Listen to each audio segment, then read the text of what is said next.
The council. Yes, sir. Hello. My name is Tom O'Reilly. I live here in Watertown at 1412 Huntington Street. Good evening, Mayor Graham, City Council members, Mrs. Corvo, and Mr. Sly. As you know, I have previously come to a City Council meeting to ask for your consider in the matter of a purchase of a paper street, which was formerly known as Gardner Ave. At that time, I conveyed to the council that this property was ruled on by the Supreme Court of Justice Hugh Gilbert, and a formal letter was sent to the city, as well as a court ruling was included as well. At the meeting, the issue was discussed, and I was told that the city would provide Riverside Gardens with formal documentation of these proceedings. At this time, of course, Riverside Gardens has received nothing by mail or email. Our original letter was sent in October, and of course I showed up in between there. This was over 3 months without any formal response whatsoever. Much to my surprise, I was told the City Council had discussed and made a decision on this request without any correspondence whatsoever.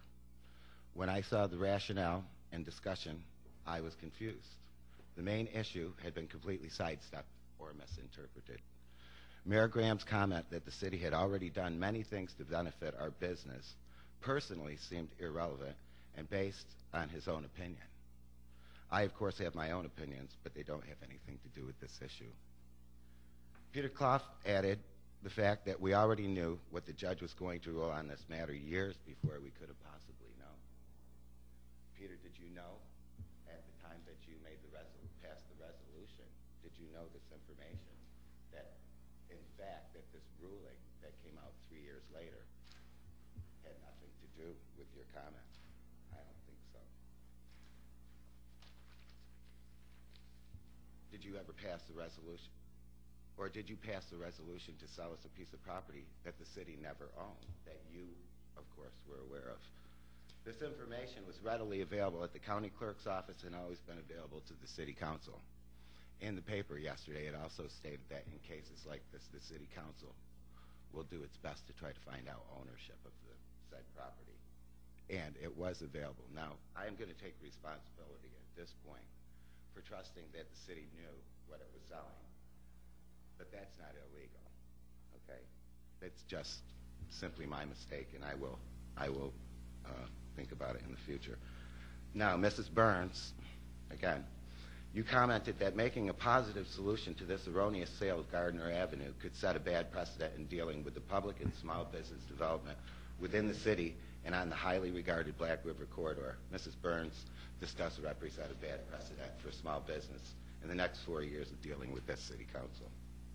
Mr. Butler commented, each of these situations should be dealt with individually, and I agree.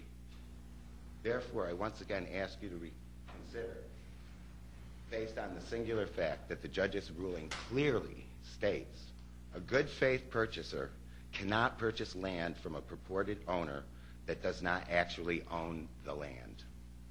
The name of grantor must appear in a deed exactly as it is certified from the records.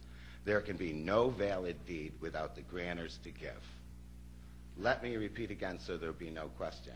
There can be no valid deed without the grantors to give. Nowhere is there any evidence submitted to this court that the city of Watertown owned the land it described in the quitclaim deed dated December 17, 2002. It's not a question of equity at this point, since the city of Watertown had no interest in the property that it could convey to anyone. This is the Supreme Court's ruling. As you can plainly see, no legal conveyance was ever made, and therefore, once again, I ask the city of Watertown to reconsider and return the original price of the property, along with the taxes that I've paid for the last several years. Thank you. And Mr. Sly, the right to build a road that you mentioned in the paper that you conveyed to me, first of all, it pre-existed and is eminent always in a piece of property like this, and that you should know. So the conveyance of my ability to build a road is null and void. Thank you. Thank you. Anyone else who cares to address the council? Okay. Mr. Mayor, can I just get one thing clear on Sure. on this issue? Mr. Sly, correct me if I'm wrong. We in no way, the only thing that we deeded over was the premise that we had no interest in building a road there, to that effect?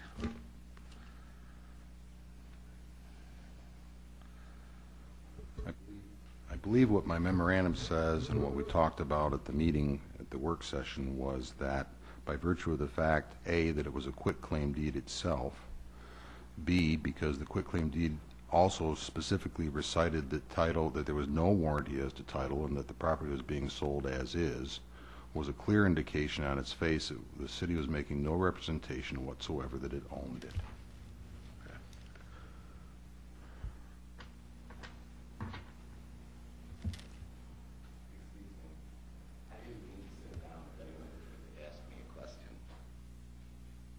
You see, because quite simply, that singular statement means there's no conveyance has ever been made.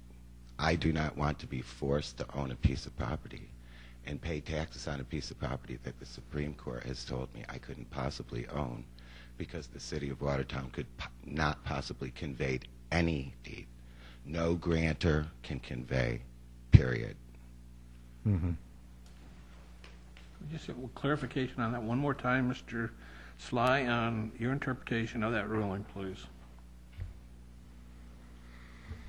Well, again, I've given you that in writing.